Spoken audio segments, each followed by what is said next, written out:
contrast. Speed turns me on. You guys stand on the escalator. That drives me crazy. It's going up. I can't walk around you or anything. And I can't drive too good. I don't like driving anyway. And then come to think of it, the first week I was here, they stole my car. Now, granted, it was a rental car, but it still hurt. I had just put gas in it. I was very upset. But I figured it was no big deal. I bought the insurance. So I just called the rental car agency, and they sent me another one. The guy was nice on the phone. No problem, Mr. Chappelle. We're going to upgrade you. We're sending you, hold on to your hat, a Lincoln Town Car. I said, wow. Is that nice? Man, you're going to love it. Any of you guys ever see a Lincoln Town Car before? It looked like a big-ass pimp car. I was like, what is this? I couldn't even keep it in one lane. Oh, man. I felt like a pimp in that car. I did, man. I drove it down Sunset Boulevard. All the whores snapped to attention.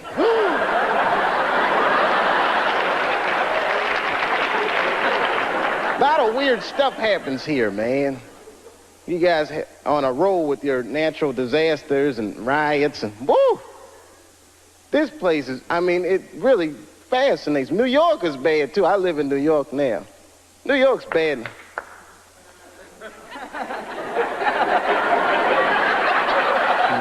It's a lonely feeling, isn't it?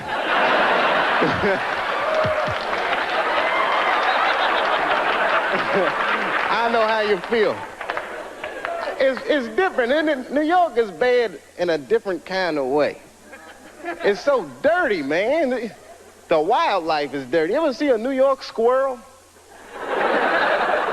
I'm scared of squirrels because of them. They are just filthy. Any of y'all know what squirrels are supposed to eat? Anybody? Nuts. That's what I thought. You know what I saw a squirrel eating in New York? An Egg McMuffin.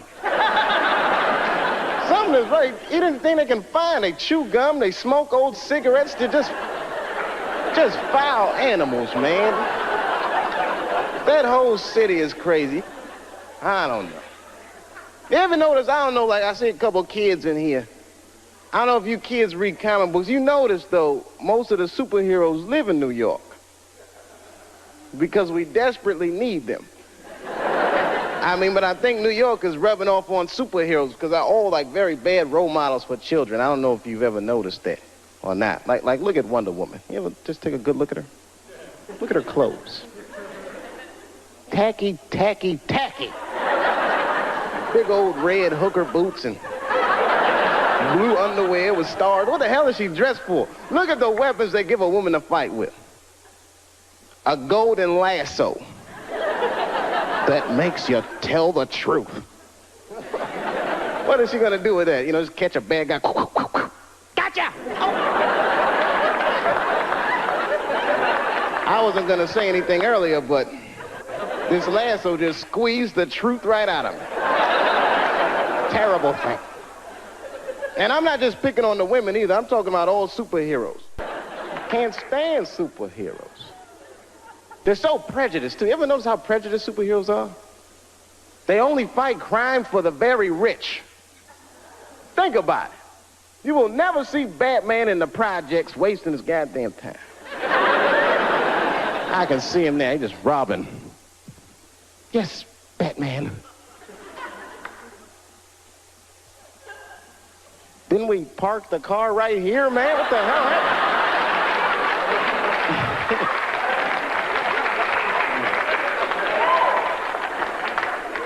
Something about New York. New York diversified me, though. I learned a lot about culture there. I'm a big culture buff.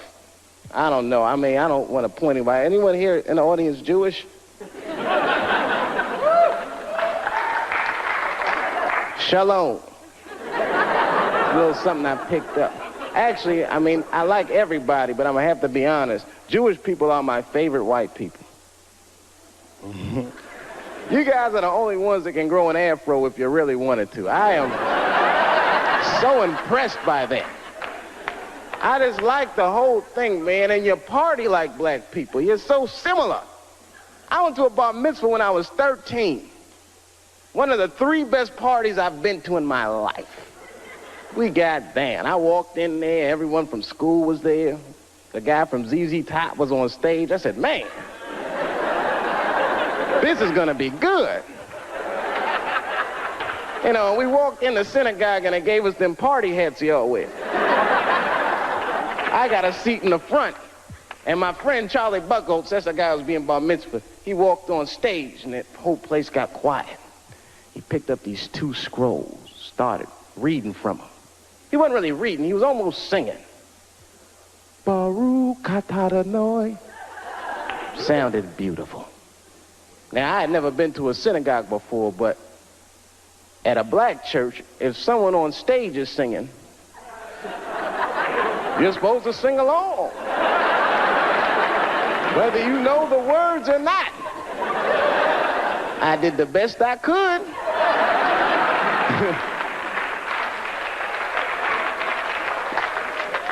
Then things really picked up. We all left the synagogue and went to this after party at the Hyatt. This is the fun part. There was all kinds of food, man, bagels and filthy fish. And we went in there, and I was wondering what kind of music they were gonna play. Now, let me tell you something. I don't know who this Hava Nagila guy is, but his album is slamming. They put that music on, the whole place just lit up. Everyone was dancing. I was breaking plates. Hey! And someone shouted out, Spatza. That's Greeks. Oh, sorry about that. Wrong white people. But anyway, we were having a great time. I didn't even know it was a tradition. You're supposed to pick the person who's being bar mitzvah. You pick their mother up in a chair and dance around the party. I did not know that that was a tradition. I mean, I was just thinking, man, we are out of control tonight.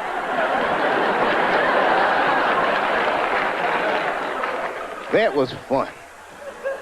It broadened my horizons, man. I mean, I was a very ignorant child. I didn't know a lot of things. Like when I was growing up, I don't want to offend anybody here. Let me check the exits. Okay, when I was growing up, I used to think that all white people, don't be mad, I thought all white people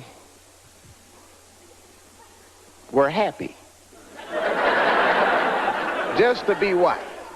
I know it sounds silly. I thought you just walked around, hallelujah, I'm white. This feels great. Taxi. Just checking. Go ahead. Thank you, everybody. Dave Chappelle. Dave Chappelle. Excellent, Dave. Excellent. Dave Chappelle, ladies and gentlemen.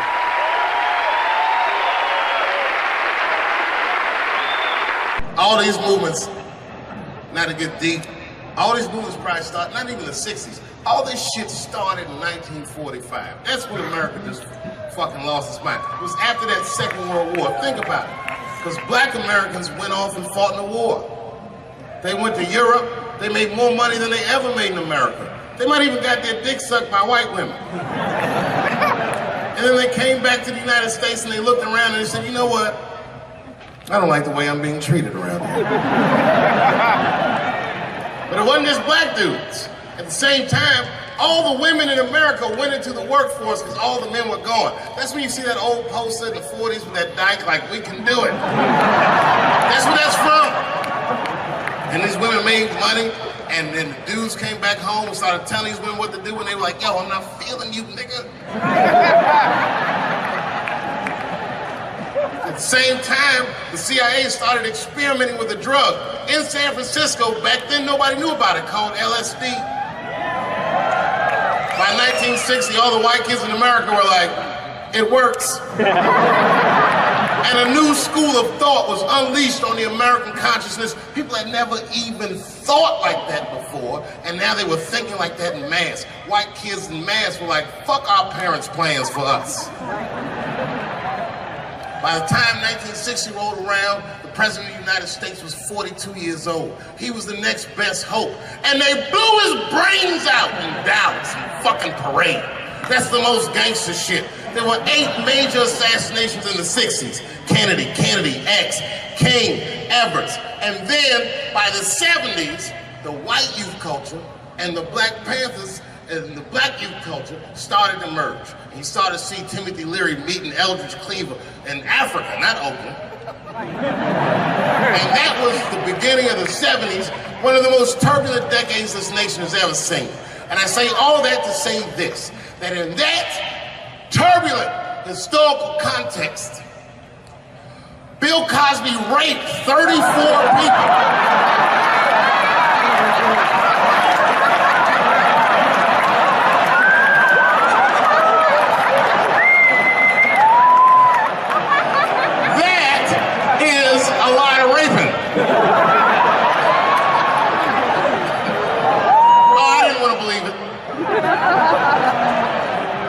Every time I turned on the TV, I saw another old woman describing one of these antique rapes. These rapes were old school. They'd be like, and then Bill Cosby pulled my bloomers down. Bloomers? I saw him peering through me through a large cloud of vagina hair. Vagina hair? I've seen that in years.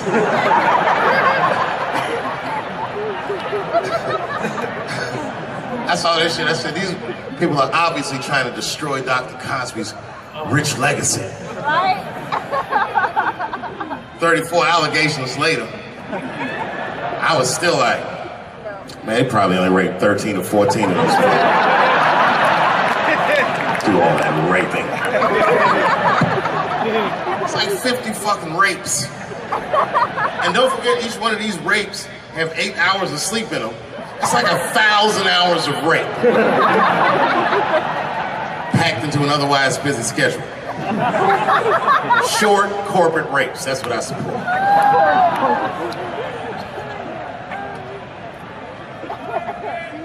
Why would they sleep? That's what I don't understand.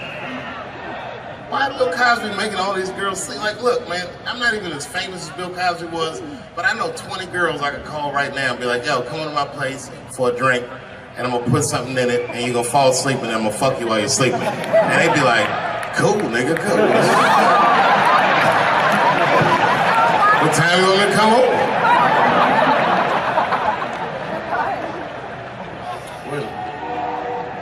Is that a train here, that train?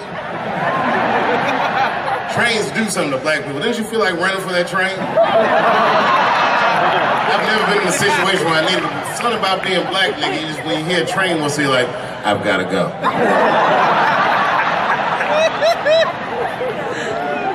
Just wanna run away.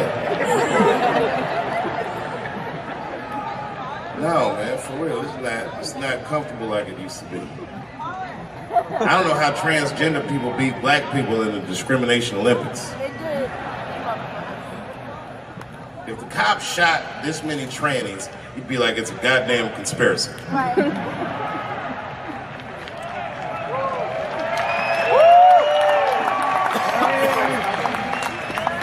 The niggas gonna stop wearing high heels just to feel safe.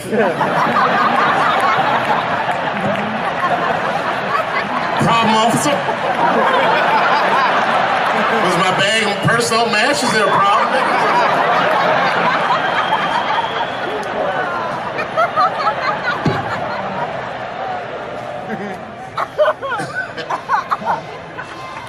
There's too many, man. It's too many. There was one good one in California where the lady got beat up in traffic. You see that shit on YouTube? Yeah. And they beat the shit out of her. You watch the tape and be like, well, what did she do? Turns out she didn't even do anything. But the good news is the city of LA decided that the court should award her $1.5 million for pain and suffering. Which, if you know anything about money, is as much Marcos Maidana made to fight Floyd Mayweather the second time. It's pretty good considering this woman never trained a day in her life. You can see it in the tape. She didn't come to fight. She took too many shots. She covered her gut, punched her face. She just wasn't doing it right.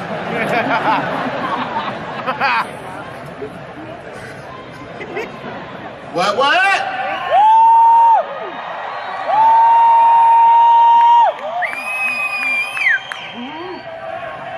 You know what's funny about being in San Francisco? First of all, the city's not even gay anymore.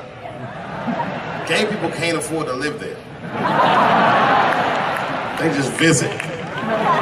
Gay people got their money tied up in other shenanigans.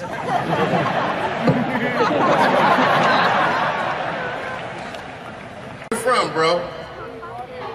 Where? Canada? Well, all right, you can get off the watch list.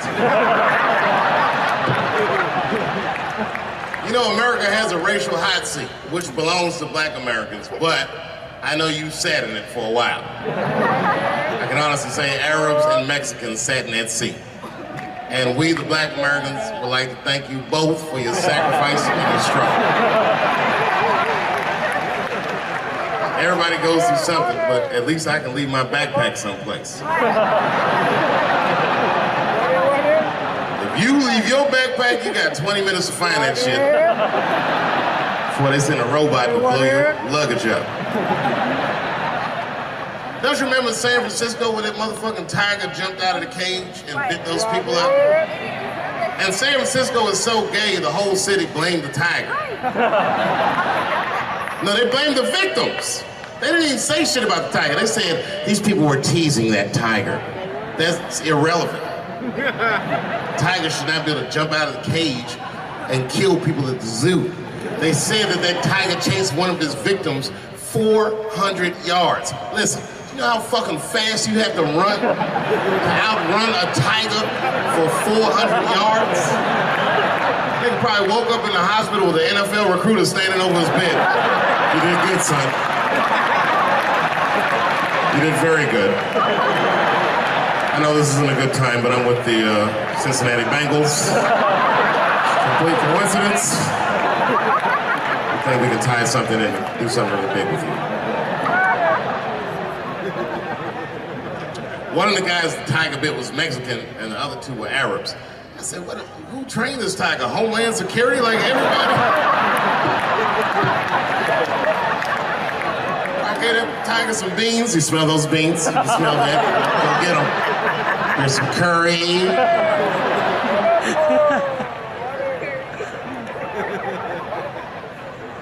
I see a lot of Indians in San Francisco. I always wanted to be in a Bollywood movie. Because Bollywood movies are deep, but at the end of the movie, no matter what kind of movie it is, there's always a dance number to make you feel better when you go home. Even if it's Precious. At the end of the movie, Precious would just jump out of the coffin. I don't have AIDS.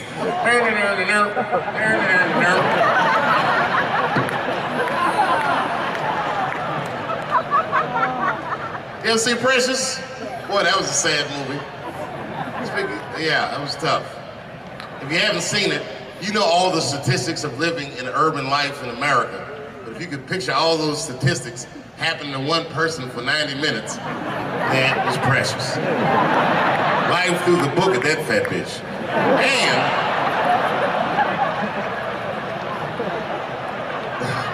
the music haunted me. Because the music was like, you know, like, I don't know, break beats or something. If they had Eddie Vedder do the score for Precious, I'd have killed myself in the movie theater. They had some of that, like, Smashing Pumpkins. Precious was morbidly obese. She couldn't read good. She was a victim of incest, and the baby had Down syndrome. Still the first verse, nigga. You gotta see the movie.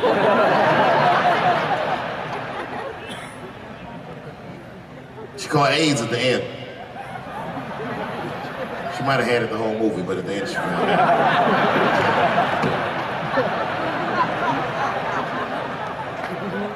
That's one way to lose weight, you know. It's fucking fucking movie. Precious is a fictitious character. I'm sorry, everybody. It's a fucked up movie. It was a fucked up movie. I got scared when I went to see Straight Outta Compton, and Eazy-E caught AIDS at the end. That shit freaked me out, because I didn't know you could get AIDS from firing your manager.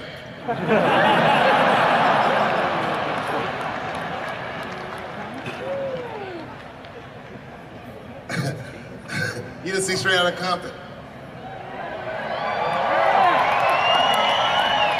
Eazy-E caught AIDS in the last 10 minutes of the movie. He just started, you good, nigga? You all right? Yeah, I'm good. Who catches AIDS like that?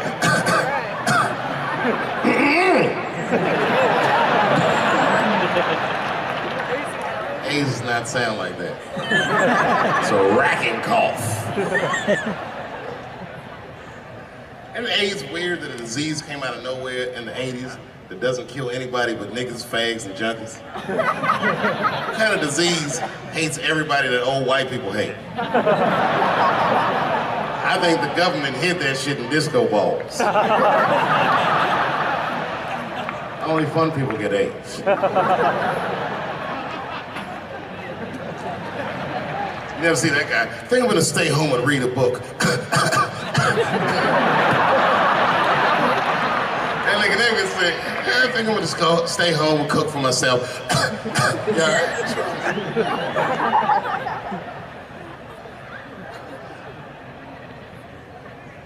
Remember when Donald Sterling made that tape? Said all those bad things about black people? That tape was fucked up. But that goes to show everybody, if you get old and white and racist in America, whatever you do, don't tell your black girlfriend about that shit, because that's who made the tape. She taped everything. The tape was embarrassing. He was like, stop bringing these black guys to my games. We were all listening like, well, how you gonna have a game without us? There's gonna be a lot of bounce passes and layups in that shit.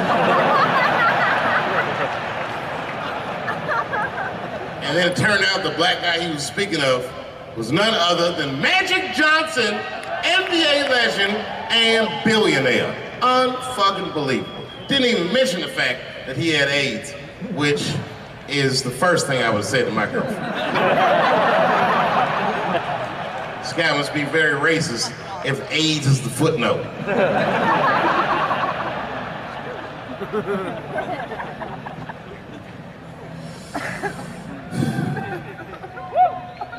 How many of y'all work for Google? Nobody?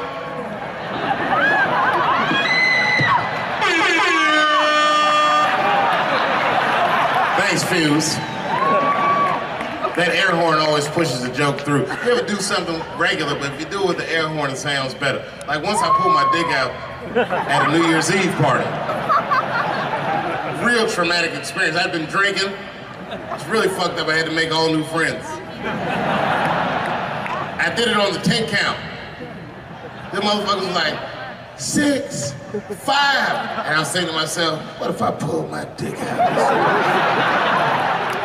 They said 3. And then I looked down and said, oh no, it's out!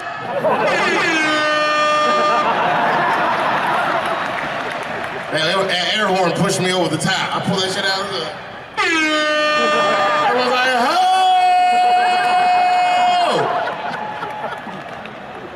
Man, when that nigga pulled his dick out, that really set the party off.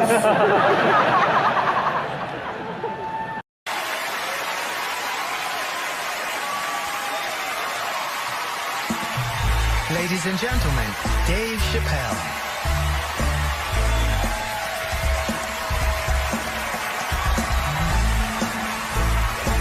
Thank you. Oh boy, I'm very nervous. No pressure. During the Civil Rights Movement, I can't read what's on the teleprompter. Some about black America and white America. There's black Americans and there's white Americans. We're all one America. So if you don't mind, this is not live, is it? I imagine whatever I say, you could just edit it out. Let's try it a few ways. Lou, are you in the booth? I am. All right, good. You know what, Lou? Let's just play around with it and see if we can get it right and get this clip package on, and then let me go home, all right? You got it. All right. Ready? All right, count me in. 5, 4, 3, 2, 1.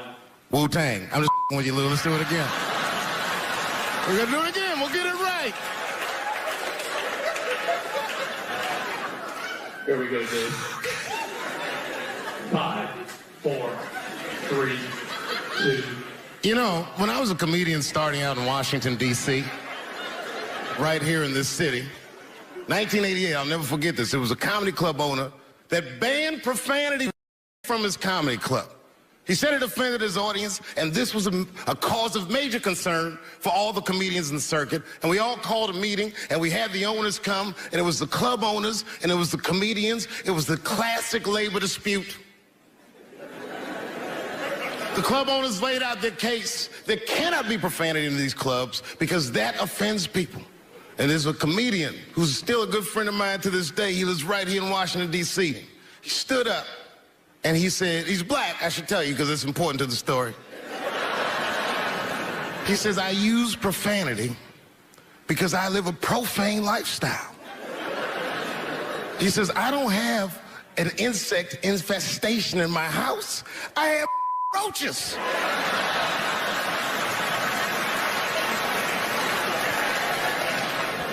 My favorite comedians are like musicians, and the audience is their instrument. And the music they make is your laughter. And that's the laughter that I scored my entire life to. So now, some of my favorite American comedic composers. Thank you. When I lose my job, I lose my man. Treat me like a dog. He called me a dog. Yes, he did. One day he called me an old dog. Sometimes I wished I was a dog and he was a tree.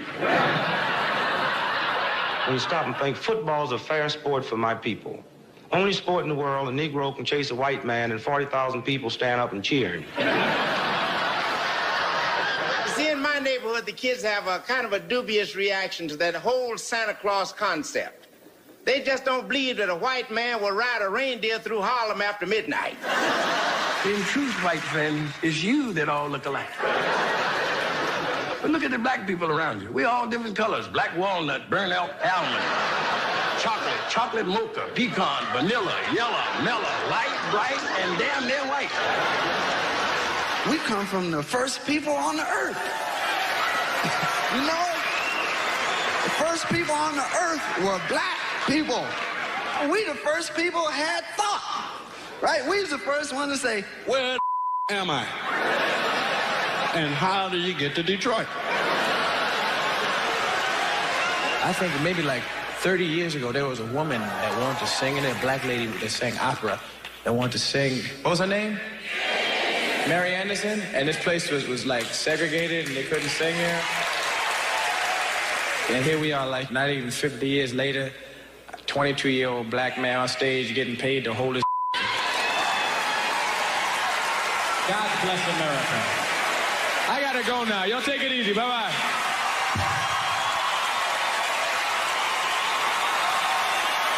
Janelle Monáe, Will Smith, Common, Gladys Knight, and John Legend when we continue. Yeah, man. Well, you ladies are right. To be honest with you, your lives look terrifying to me. They do, man. I know nothing about being a woman, but I know fear. Yo, I used to live in New York when I was 17, and I couldn't even pay my bills. You know what I did to make money? I used to do shows for drug dealers that wanted to clean their money up. One time I did a real good set, and these motherfuckers called me in the back room.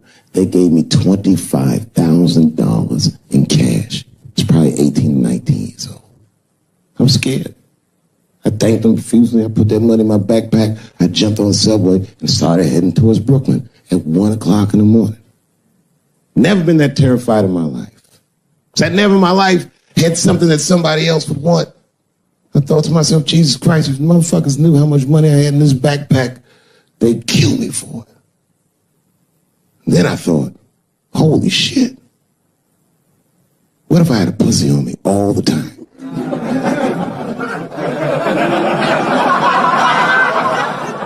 That's what women are dealing with. I'm gonna tell you right now.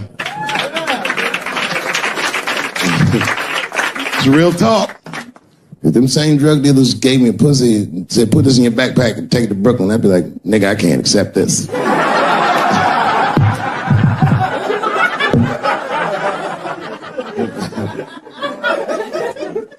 I empathize, man, you know.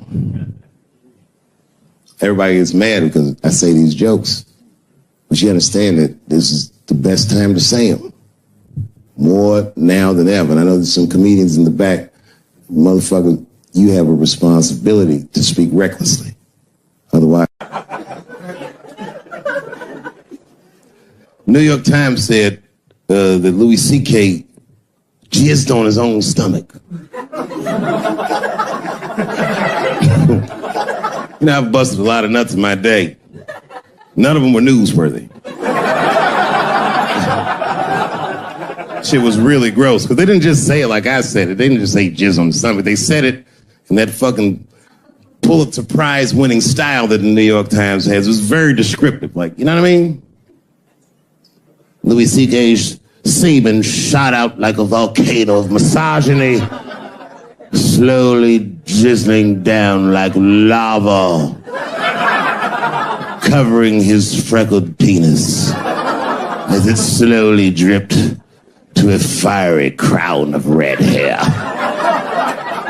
Jesus Christ, I'm trying to eat some huevos rancheros and these niggas is...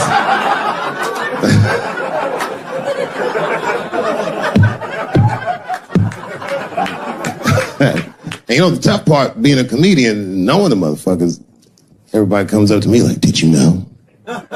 Did you know what Louis was doing? No, bitch, I did not know. The fuck you think we talk about at the comedy club? Hey, nigga, how was the weekend? Great, man. I was just jerking off and faces and coming on my own stomach, having a good time. You know how this business is. No, I didn't know.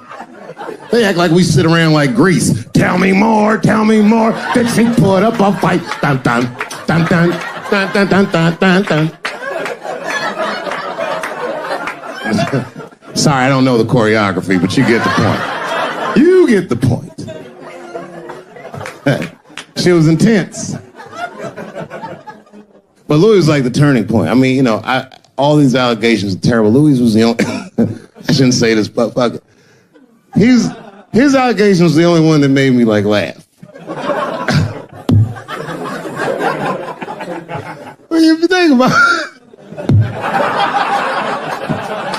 Because all his friends is reading it, and he's jerking off, and he's surprising people. He's surprising me.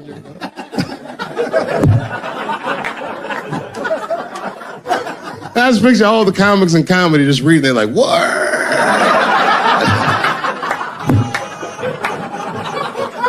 It's terrible. I know it's terrible. I'm sorry, ladies. You're right. You are right. But at the same time, I mean, you know what I mean? I don't know. Jesus Christ, they took everything from Louis. I was like, I don't know, it might be disproportionate. I can't tell. I can't tell. This is like where it's hard to be a man.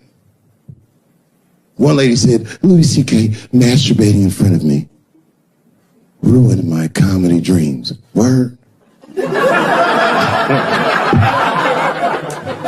Well, then I dare say, madam, you may have never had a dream. Come on, man, that's a brittle spirit. That is a brittle-ass spirit, nigga. That shit is too much. This is a grown-ass woman. You know what this shit is like? It's like COINTELPRO. You know what that is? It's a program that the FBI had under J. Edgar Hoover. In this program, one of the many things they did was they would track the sexual habits of anyone they considered an enemy of the state. It was a lip button. That's why they got all these fucking sex tapes with Martin Luther King fucking bitches. But lucky for us, he actually had a dream. You think if Louis C.K. jerked off in front of Dr. King, he'd be like, I can't continue this movement. I'm sorry, but the freedom of black people must be stopped. I didn't know this nigga was gonna pull his dick out and jerk off like this I just thought we were gonna get a couple of drinks and chill. Show business is just harder than that. Them women sound like, I hate to say it, y'all, they sound weak. I know it sounds fucked up, I'm not supposed to say that, but one of these ladies was like, Louis C.K. was masturbating while I was on the phone with him. Bitch, you don't know how to hang up a phone?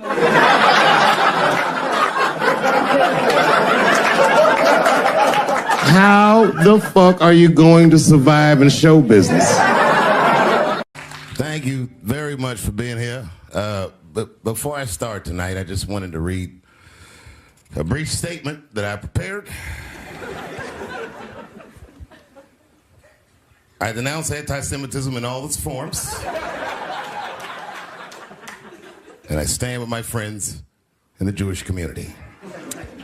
And that, Kanye, is how you buy yourself some time.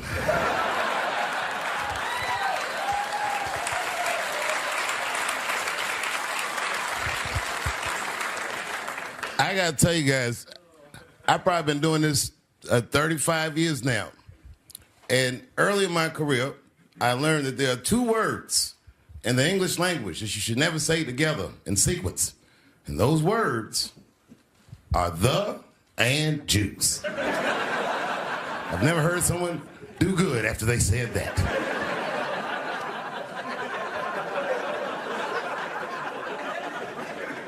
Kanye's gotten into some scrapes before. Normally when he's in trouble, I pull up immediately. But this time I was like, you know what? Let me see what's gonna happen first. Just want to see where this is all going. I can't even remember how it started. Vaguely, I remember it started with a tweet, strange tweet. It was like, I'm feeling a little sleepy. I'm gonna give me some rest, but when I wake up, I'm gonna go DEFCON 3 on the Jews. And then he just went to bed. I was up all night worried. What is he gonna do to the Jews?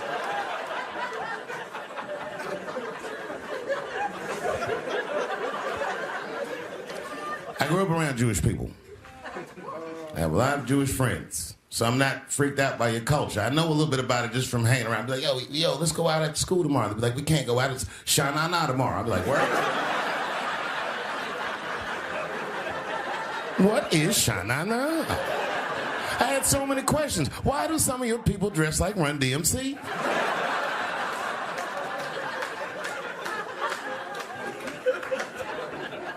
When Kanye woke up from that nap, he went right to work. A year ago, I'd seen him on a podcast called Drink Champs, a great show, and it was an amazing appearance. Noriega and them were there, the rappers that I love, and they all had their gold chains and stuff on. And Kanye said, only millionaires wear chains. They said, what? He said, I'm a billionaire. Billionaires don't wear their money on their body. I tucked my chain and I said, oh, snap. That's right. It was a good appearance. It was fun and funny. But when he woke up, he went on Drink Champs again. This time, he was on one. He was mad about something. He said, I can say anti-Semitic things, and Adidas can't trap me. Now what? Adidas dropped that nigga immediately.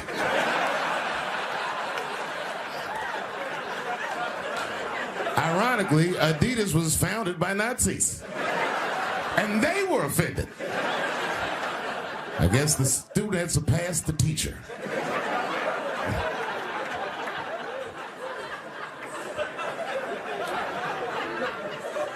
It's a big deal. He had broken the show business rules. This is a rule. You know, the rules of perception. If they're black, then it's a gang. If they're Italian, it's a mob. But if they're Jewish, it's a coincidence, and you should never speak about it.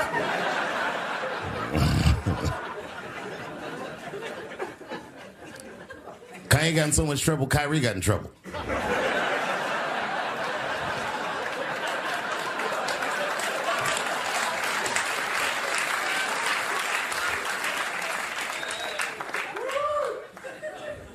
Kyrie Irving posted a link to a movie that he had seen on Amazon. No caption on the post or nothing like that.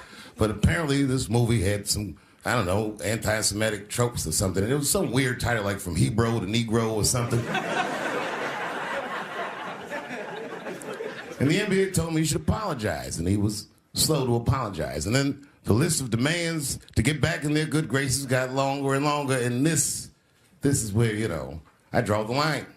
I know the Jewish people have been through terrible things all over the world, but you can't blame that on black Americans. You just can't. You know what I mean? Thanks to the one person that said that.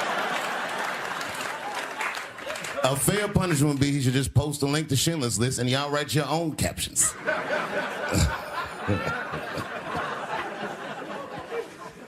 Kyrie Irving's black ass was nowhere near the Holocaust.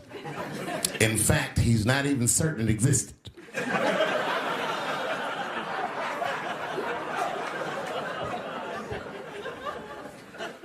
I saw one news pundit screaming about Kanye. She said, mental health is no excuse for that type of language. Yes, it is, bitch. You can kill somebody if you're mentally ill.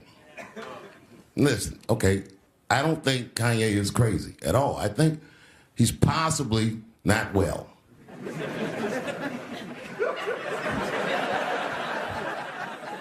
Well, I've been to Hollywood. I don't want y'all to get mad at me. I'm just telling you, I've been to Hollywood. This was just what I saw.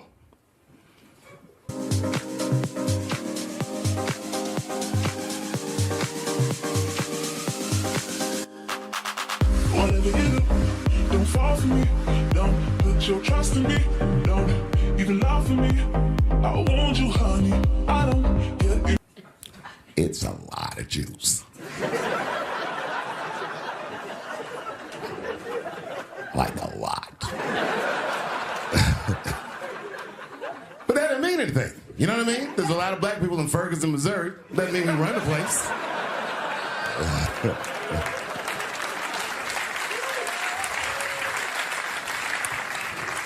I could see if you had some kind of issue, you know what I mean? You might go out to Hollywood and your mind might start connecting some kind of lines, and you could maybe adopt the delusion that the Jews run show business. It's not a crazy thing to think. But it's a crazy thing to say out loud in a climate like this.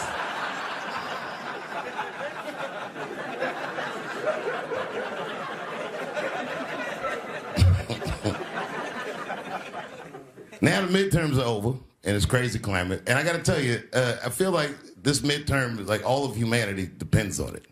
And it's an ominous sign. The most ominous sign of the midterms, I believe, would be Herschel Walker, who I don't want to speak badly of because he's black. But I have to admit, he's observably stupid.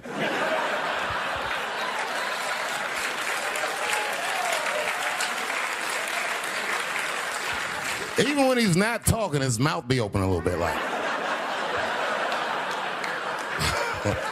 He's the kind of guy that looks like he thinks before he makes a move on tic-tac-toe.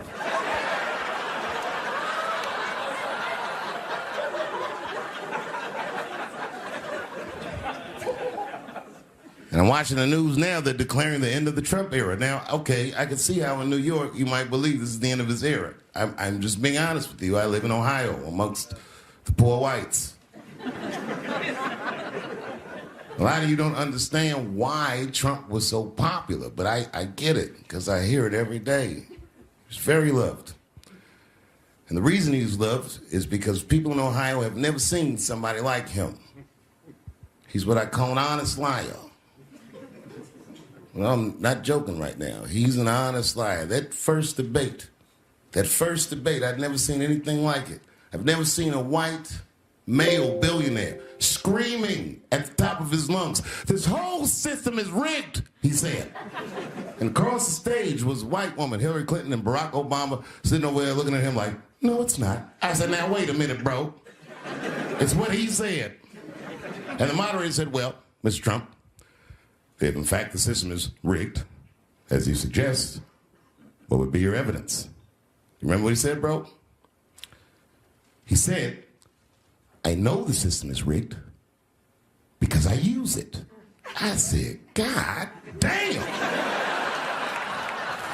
And then he pulled out an Illuminati membership card and chopped a line of cocaine up and did it right at the podium.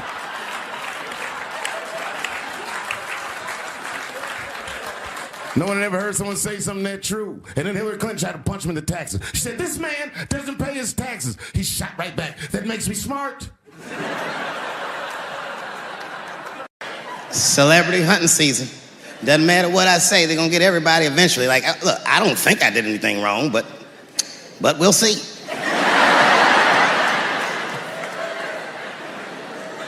They even got poor Kevin Hart. Can you imagine such a thing? Kevin Hart, let me tell you something. It was Kevin Hart's dream to host the Oscars. That's what he told me. And I remember when he told me, because I was thinking to myself, well, that's an awfully strange dream for an African American. Kind of nigga dreams of hosting the Oscars. Kevin did, that's who.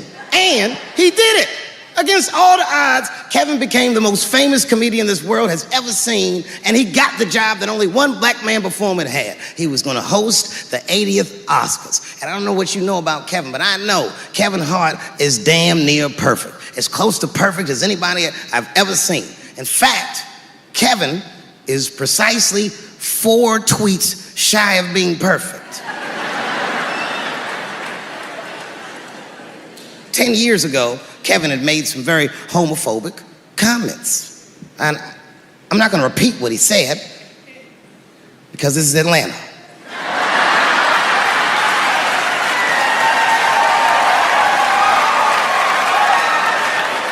You know what I mean.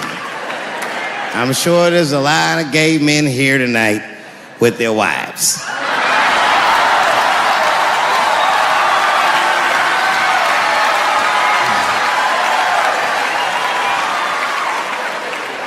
Far be it from me to offend anybody. All right, I'll tell you what he said. But just remember, these were not my words. These were Kevin's words. And it was a long time ago. And I'm paraphrasing because I'm not good at telling other people's jokes. Okay, Kevin said that if his little son was demonstrating or exhibiting homosexual behavior around the house, that he'd chastise him. He'd say, hey, that's gay. And then he said he would smash a dollhouse over that child's head. Ooh, the gay community was furious. And I don't blame them.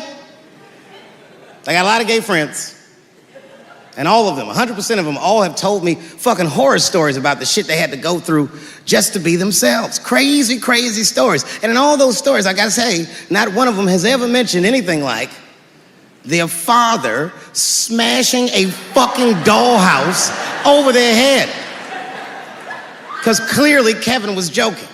Think about it. You would have to buy this nigga a dollhouse to break it over his head in the first place. Does that sound right? Is anybody gonna do that? The gay community was upset, and then they put so much pressure on the Academy of Motion Pictures and Sciences that they went to Kevin and said, if you don't apologize to that community, then you cannot host these Oscars. And then Kevin said, fuck it, I quit.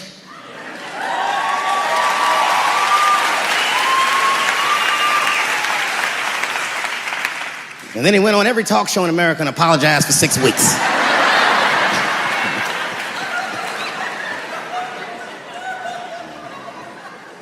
Kevin fucked up. I understand the mistake he made because I've made the same mistake early in my career. This is many years ago, 15 years ago. It's when I was doing Chappelle show. There's a, thank you.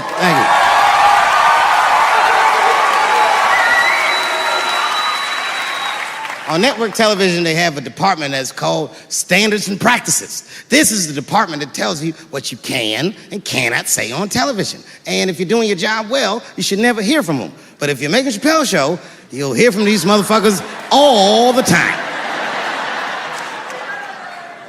And remember, this is 15 years ago. I made a mistake. I didn't even know I had done anything wrong. I had written a sketch that had the word faggot in it.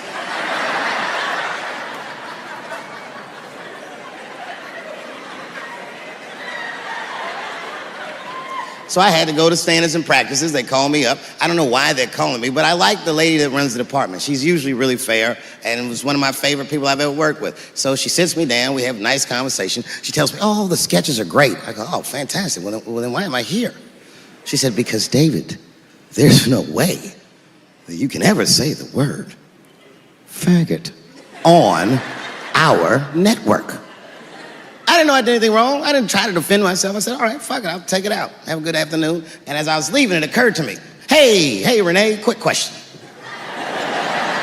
It's just a question. Seriously, I want to know, like, why is it that I can say the word nigger with impunity?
There's a trans woman sitting in the audience.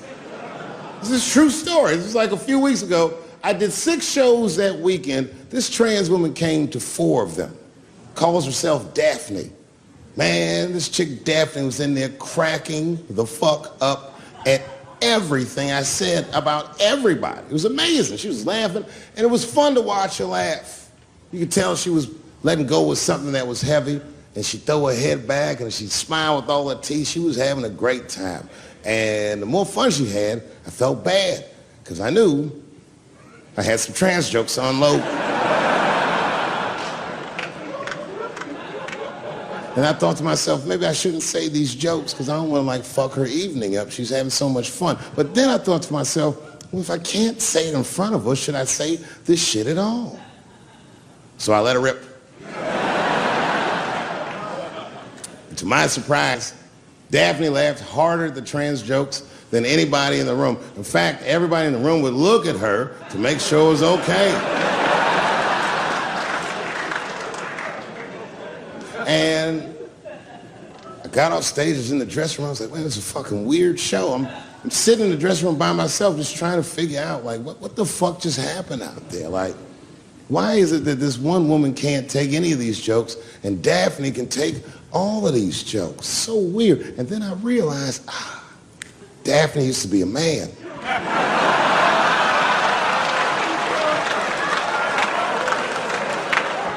So now I go out of the dressing room and like you can see like all the staff was there like cleaning the club up, the audience had gone, and sitting at the bar by herself was Daphne. And she's like, hey, Dave, come join me for a drink. And I don't want her to think that I'm transphobic or nothing, so I'm like, fuck, I guess I could have at least a drink. And we get some tequila and we're sitting there. And she was fucking cool. Turns out that Daphne, she wants to be a comedian. She was asking me for advice, and I told her advice and all that shit. And then she says to me, she says, boy, you sure do get a bad rap for your trans jokes. I said, Daphne, thank you, but you don't have to say that. I hope I didn't offend you. She goes, no. She said, in fact, I read about you in the New York Times. I said, you did? She said, yeah. She said, I thought it was interesting that they blamed you for R. Kelly. They said you normalized him for telling jokes about him. I go, yeah, they said that. She goes, I wonder why they never said that you normalized transgenders by telling jokes about us. And I'd never thought about that. It never occurred to me. And we started making out. And then, like, I reached up just to see what it felt like. I was like, what? And it felt like pussy, did it? It was just like...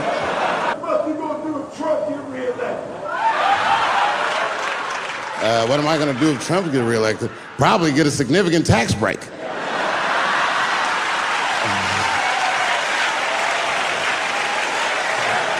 Hey, you want to know why I don't even talk about Trump in my show? Because that motherfucker is not the hokey pokey. He is not what it's all about. There's millions of people that put him in power, and the ideas that he puts forth are not his own. He's singing poor white people's greatest hits. So why the fuck would I worry about him and now the other millions? Really, you know who I'm gonna vote for next time if things keep going the way it's going is that gay dude. No, Mike Pence.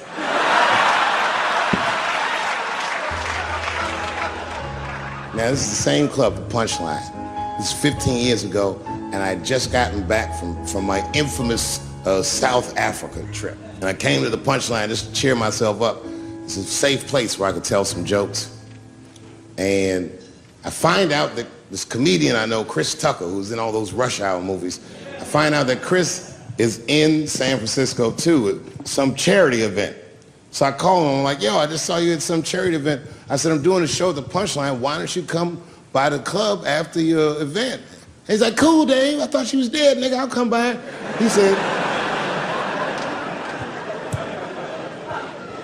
He says, is it okay if I bring some friends? Because, you know, I'm with a lot of people. I go, man, you Chris Tucker. You can bring whoever the fuck you want. And then I show up to the club late that night, and I walk into the dressing room, and sitting in the dressing room is Gavin Newsom, who at the time was the mayor of San Francisco, but now he's the governor of California. And sitting next to him was Kamala Harris, who at the time was the DA of San Francisco. Now she's the senator from California that's front running on the Democratic ticket. And sitting next to her was Al Gore. It's fucking weird. And sitting next to Al Gore was the guys from Google, Sergey, and I don't know how to say these. All right. And it was Chris Tucker and Ben Jealous, who at the time was the president of the NAACP, who was all just at this big charity dinner, and Paul Mooney was drinking scotch. And we all was just in there. And, you know, at first I was a little uncomfortable when we started talking, and we all got along really well. Well, at some point, Kamala Harris she says to me, she goes, you know, a friend of mine is announcing his candidacy for president tomorrow. I went to college with him. I'm like, what? I go, Barack Obama? She goes, you've heard of him? I'm like, yo, I just read about this dude. And she goes, yo, yeah, blah, blah, blah, we're talking. She goes, you know what? She says, let's call him on the phone. I said, what the fuck? And she picks the phone up and she dials and she's listening like this. And she goes, this is voicemail. And she gives me the phone, she goes, leave him a message. You know, I didn't know what to say. I just said what you say to any black dude that's running for president. You know, stay low, running a zigzag pattern, this kind of shit.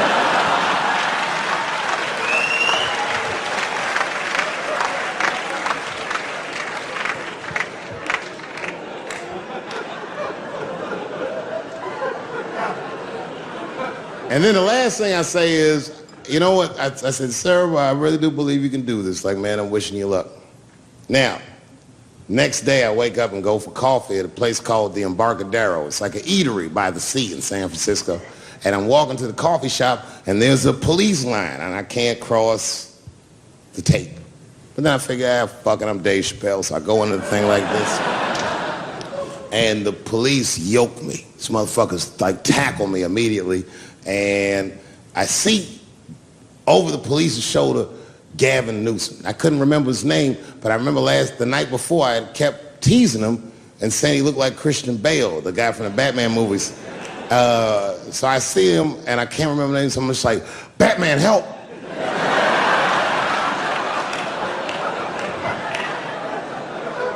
And he stops, he's like, Dave? And then the police see that the mayor knows me, so they all like, oh, sorry about that. And he's like, hey, back up everybody. And he just picks me up. He's like, I'm really sorry about that. I'm like, I'm fine, don't worry about it. And he's like, listen, I'm here with Prince. Would you like to meet him? I'm like, I know Prince, that's my nigga. And we go around the corner and it was Prince Charles, the Prince of England. I didn't know the protocol of meeting royalty. You're not supposed to touch him. I dapped him up like a nigga. My nigga. Ah! Hugging him and shit like this, dapping him up. Like this. And that nigga was cool too. That's really fucking weird. And then I was just out there in the upside down, not having no TV show, trying to figure life out. And the election was going on in the background. And this guy, Barack Obama, was picking up steam. This motherfucker was killing it. And I had a chance to go to the last debate on the Democratic ticket, and I went. It's me and Chris Tucker sitting in Myrtle Beach, South Carolina. It's the last three candidates. It was Barack Obama, John Edwards, and Hillary Clinton. Now, Obama's a lot taller than Edwards and Clinton, and he had the center podium. And at one point, they're all on stage, and they start fussing, and Obama goes, look, none of us are perfect, like this. And his hands was like this, and there was light shining behind his head, and the other two candidates was looking up at the nigga, and I was sitting in the audience like, this nigga looks like Jesus.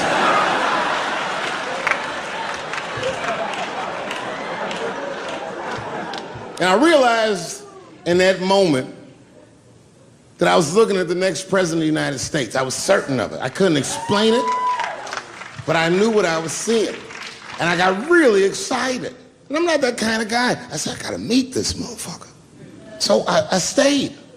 They were all on stage doing interviews, and I just waited. I was waiting and waiting, and then John Edwards was done with his interviews first, because everybody knew he wasn't gonna win.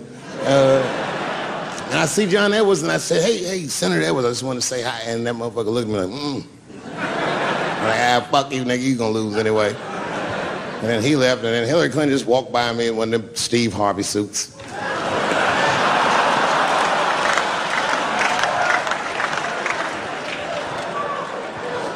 But Obama was taking forever. Everybody wanted to talk to him. When I knew the media saw exactly what I saw, there was no question about it. That was the guy. I waited and I waited, and finally, must have been over an hour and a half, he finishes his last interview. He's like, well, thank you very much. Good talking to you. And he turns around, and we make eye contact. He sees me, and when he sees me, he looks over, he goes, Dave Chappelle. And Obama did me the same way I did Prince Charles. He dapped me up, and he like bro hugged me, and he pulled me in, and I'll never forget this. He said in my ear, I got your message. Thank you very much, New York City. Good night.